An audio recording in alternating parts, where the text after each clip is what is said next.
جب اللہ نے انسان کو خلق کرنے کا ارادہ کیا تو کوئی بھی فرشتہ زمین سے مٹی نہ لا سکا۔ تو اتنے میں حضرت عزرائیل علیہ السلام فرمانے لگے، اے اللہ یہ کام مجھ سے ہی ہونا ہے۔ تو بس اللہ کے حکم سے حضرت عزرائیل زمین کو آئے اور 3 اقسام کی مٹی کو جمع کیا، سرخ، سفید اور سیاہ۔ پھر اس مٹی کو مکہ اور طائف کے درمیان رکھا گیا اور مسلسل باران رحمت برستی رہی۔ پھر اللہ نے اس مٹی کو عرش پہ بلایا اور حضرت آدم علیہ السلام کا پتلا تیار کر دیا اور 40 سال تک وہ جنت میں رکھا گیا۔ ہر فرشتہ اس مجسمے کو دیکھتا کہ یہ مٹی کا بنا ہوا پتلا کیسے چلے گا، کیسے بات کرے گا، کیسے زندہ ہوگا۔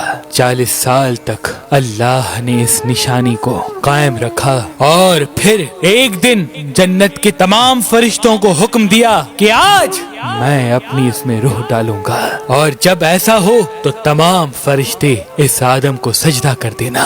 سب فرشتے حیرت سے پتلے کو دیکھ ہی رہے تھے۔ اتنے میں اللہ نے اس مٹی کے مجسمے میں اپنی روح ڈالی تو آدم علیہ السلام نے چھینک لی اور تمام فرشتے سجدے میں گر کے اللہ کی تعریف کرنے لگے سوائے ابلیس کے، اور وہ تکبر اور حسد کر بیٹھا۔ اللہ نے اسے اپنی دربار سے نکال دیا۔ پھر اللہ نے حضرت آدم سے بی بی حوا کو پیدا کیا اور ان کی جنت میں کی گئی غلطی کے سبب ان کو زمین پہ بھیج دیا، اور یہ حکم نافذ کیا کہ اب جنت میں وہی آئے گا جو یہ ثابت کرے کہ وہ ہمارا فرما بردار ہے۔ اور یوں انسانوں کے لیے دنیا میں امتحانات کو رکھا گیا تاکہ ہر انسان امتحان دے کر اللہ کو راضی کر کے جنت تک پہنچ سکے۔ تاریخ نے لکھا جب آدم و بی بی حوا زمین کو آئے تو 200 سال تک ایک دوسرے سے جدا رہے اور اللہ سے معافی مانگتے رہے۔ بالآخر اللہ نے ان کی توبہ قبول کی۔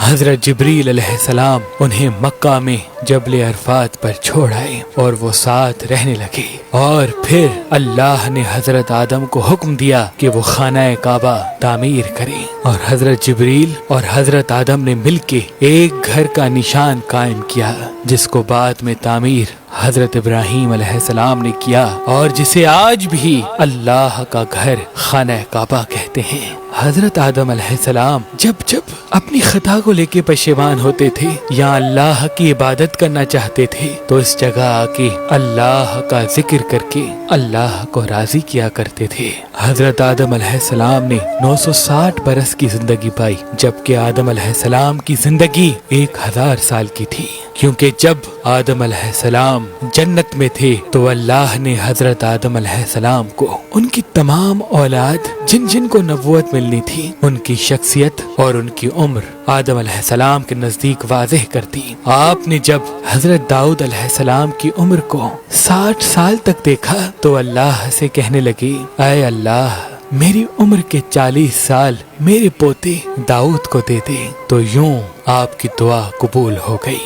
اللہ نے آدم علیہ السلام کو 2 فرزند عطا کیے، حابیل و قابیل، لیکن شیطان کے وسوسے، حسد اور نفرت نے جب قابیل کے ہاتھوں سے حابیل کو قتل کروا دیا تو حضرت آدم علیہ السلام اندر سے ٹوٹ گئے اور بار بار اللہ کی دربار میں دعا مانگنے لگے۔ تو ایک دن اللہ نے جبریل امین کو آدم علیہ السلام کے پاس بھیجا اور فرمایا، اے آدم اللہ تمہیں ایسا بیٹا دینے والا ہے جس کے نسب سے انبیاء و اولیاء زمین تک پہنچیں گے، اس کا نام شیس رکھنا۔ شیس کا مطلب ہے اللہ کا عطا کیا گیا تحفہ۔